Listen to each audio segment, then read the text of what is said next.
지난 주일 우리는 계란을 이웃들에게 나누고 부활의 기쁨을 서로 전하였습니다. 또한 예배 가운데서는 감미로운 찬양과 은혜로운 예배를 하나님께 올려드렸죠. 부활의 소망을 지난 3일간 우리 성도님들 잘 느끼고 또 지내셨는지 모르겠습니다. 이렇게 부활절은 그냥 행사로 맞춰지는 게 아닌 것 같습니다. 이 부활을 기념하는 것은 우리가 가야 할 목적지를, 우리가 가야 할 그 목적 방향을 다시 한번 상기시켜주는 중요한 날이며, 또 이것은 우리들에게 거룩한 의무감을 한 발짝 더 다가서게 하는 그런 귀한 날인 것 같습니다. 이 부활을 나만 소유해서는 안 되는 것이고, 또 이 좋은 것을 나만 알고 있으면 안 된다는 것이죠. 이 부활을 우리만 누리고 우리만 아는 것이 아니라 주변 사람들, 그리고 부활을 알지 못하고 교회와 거리가 먼 사람들에게 죽은 자를 살리는 능력이 있는 이 예수 그리스도와 부활을 전할 의무가 우리 가운데 있음을 다시 한번 확인하는 날인 것 같습니다. 오늘 말씀은 부활을 알리고 복음을 전하는 우리들에게 예방접종과도 같은 그런 말씀을 저는 전하려고 합니다. 다들 아시죠? 예방접종. 코로나 때문에 너무나도 익숙해졌던 이 단어. 병에 걸렸을 때 우리가 덜 아프기 위해서, 그리고 그 아픔을 경감시키기 위해서 맞는 예방접종입니다. 맞을 때는 따끔하고 또 맞고 나서 며칠 동안 아플 수는 있지만 진짜 병이 찾아왔을 때 거뜬히 이길 수 있는 맷집을 키워줄 수 있다는 것입니다. 우리가 복음을 전하고 부활을 알릴 때 세상은 가만히 있질 않습니다. 이것은 우리가 경험해보기도 했었고요. 또 성경에서도 계속해서 이 복음을 막기 위한 수많은 걸림돌들, 그리고 방해 공작과 세상 사람들의 반대 등을 우리는 성경 말씀을 통해 계속해서 볼 수 있었습니다.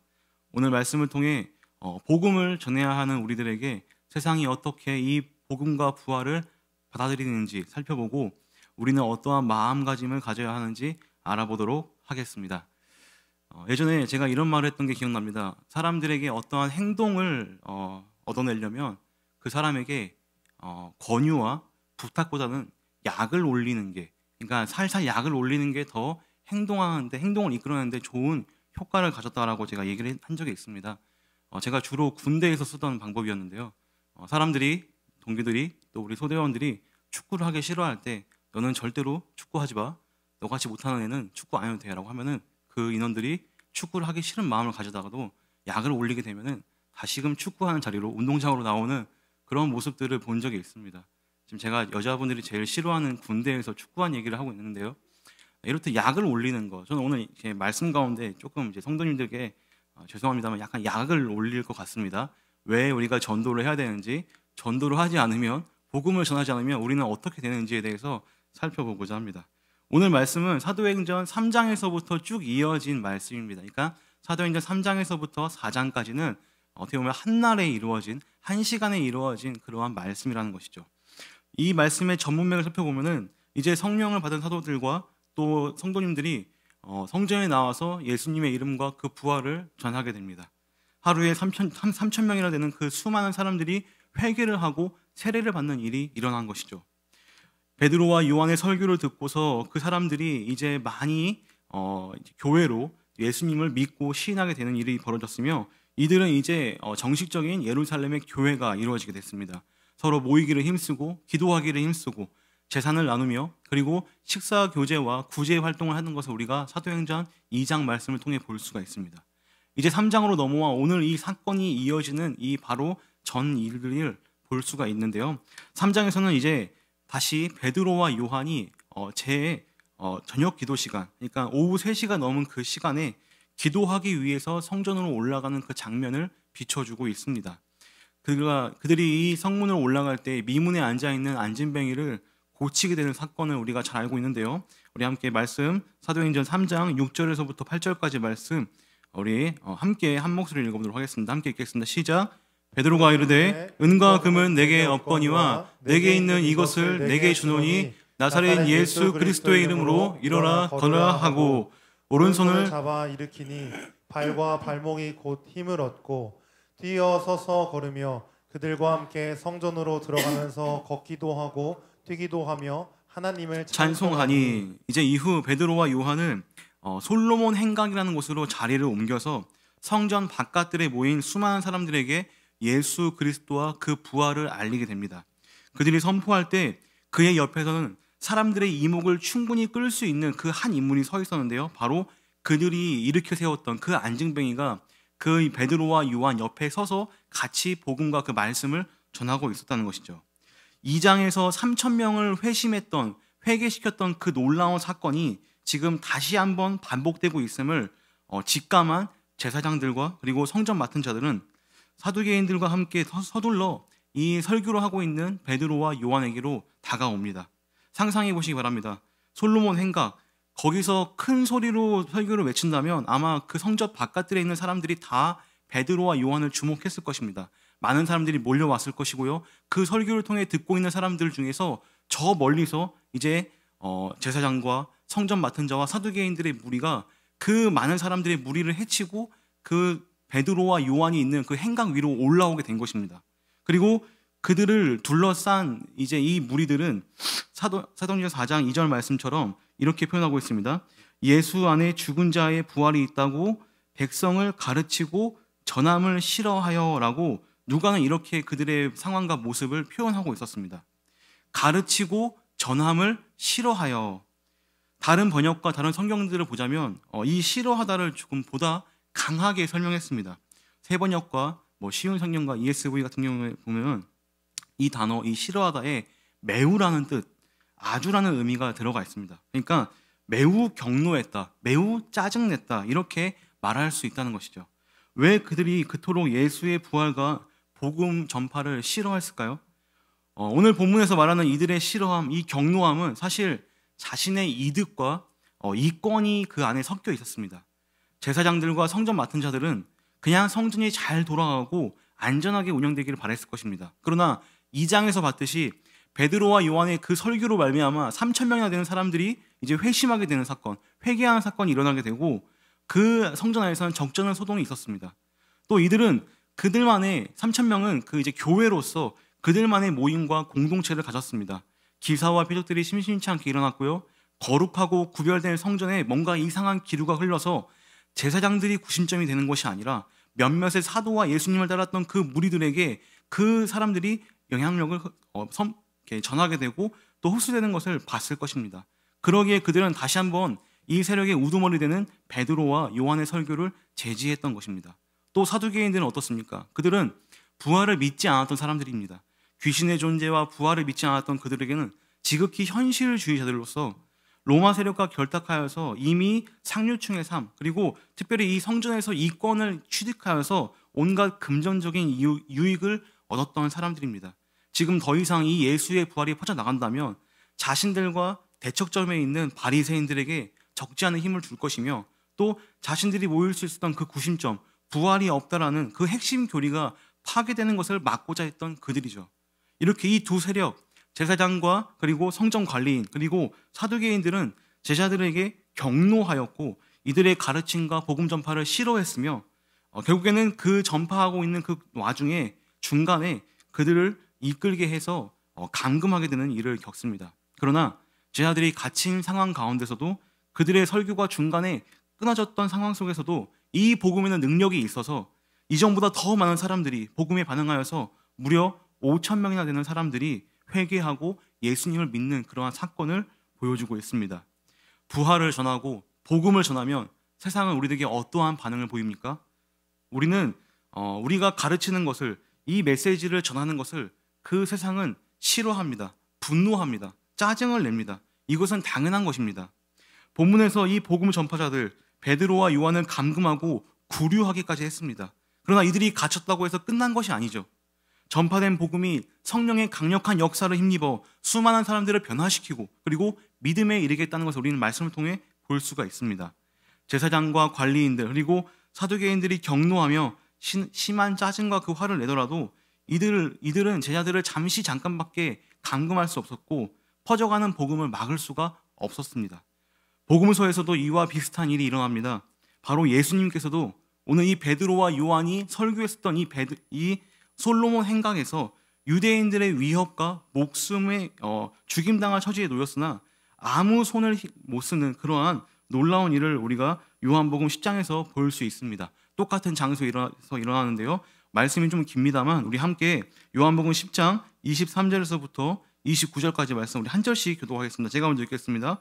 예수께서 성전한 솔로몬 행각의 건이시니 유대인들이 애워싸고 이르되 당신이 언제까지나 우리 마음을 의혹하려 하나이까 그리스도이면 밝히 말씀하소서 하니 예수께서 대답하시되 내가 너희에게 말하였을 때 믿지 아니하노라. 내가 내 아버지의 이름으로 행하는 일들이 나를 증거하는 것이거늘 너희가 내 양이 아니므로 믿지 아니하는도다. 내 양은 내 음성을 들으며 나는 그들을 알며 그들은 나를 따르느니라.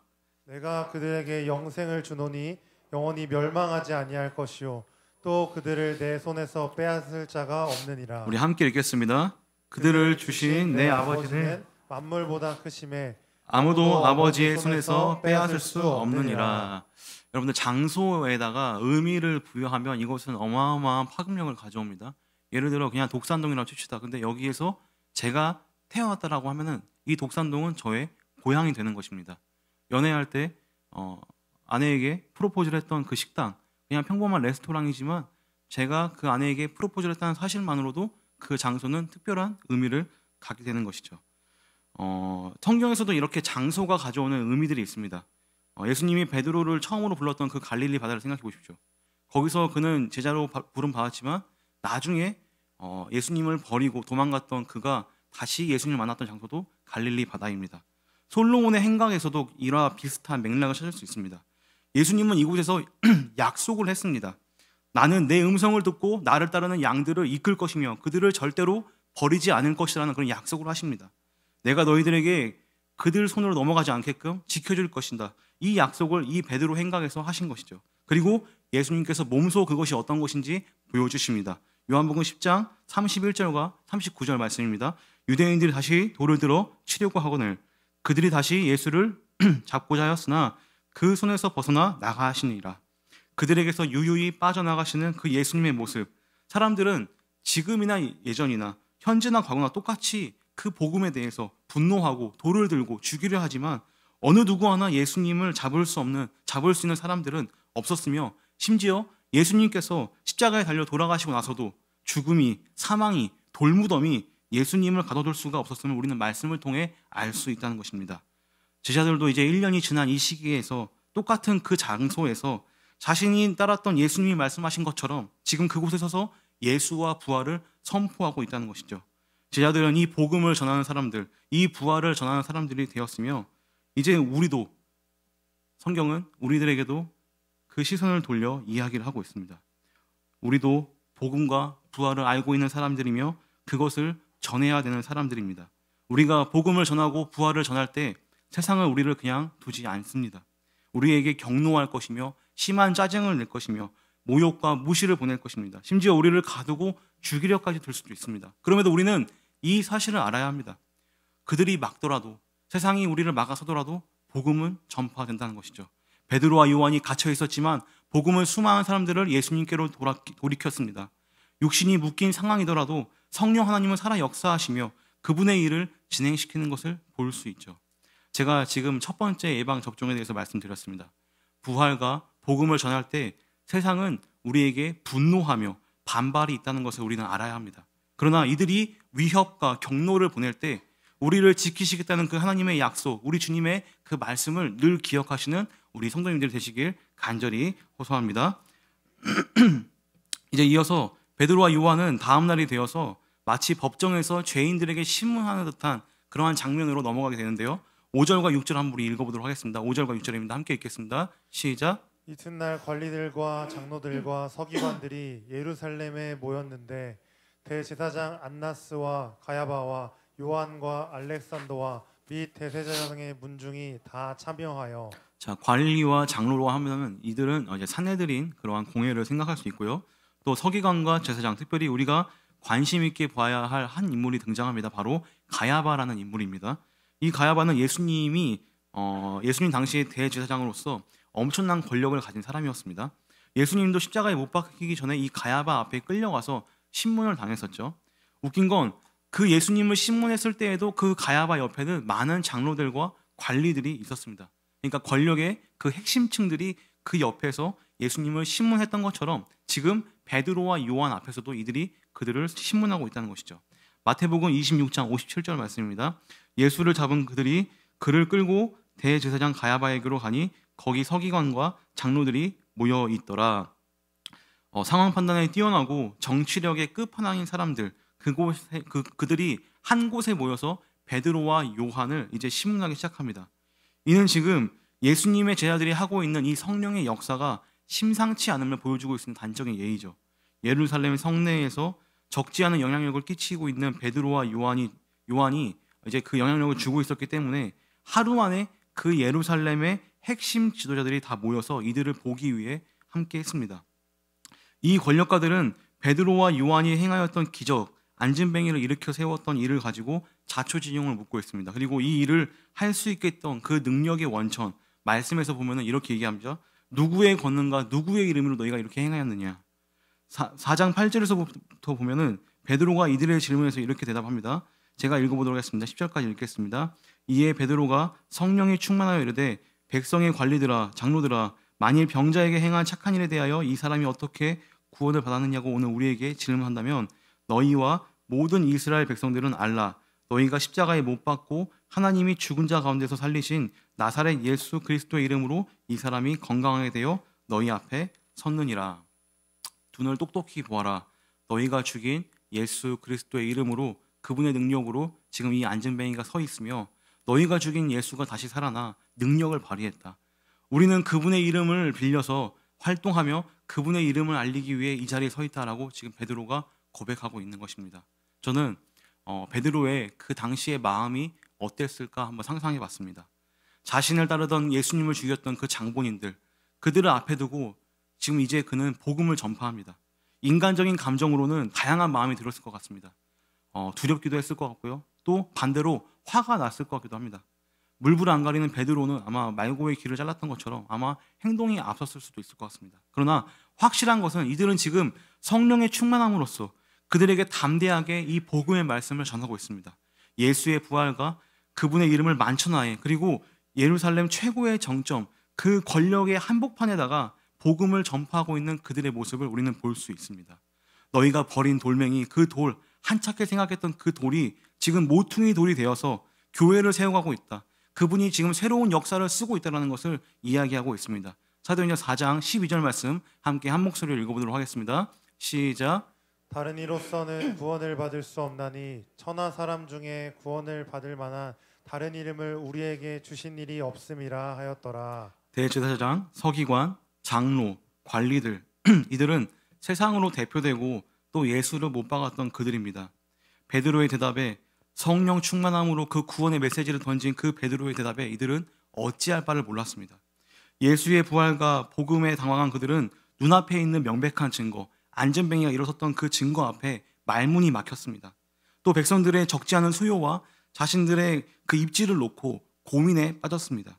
그들이 할 수 있는 건 그들이 가진 능력과 세상의 힘과 권력으로 이들 제자들을 눌러 찍는 것밖에 없는 것입니다.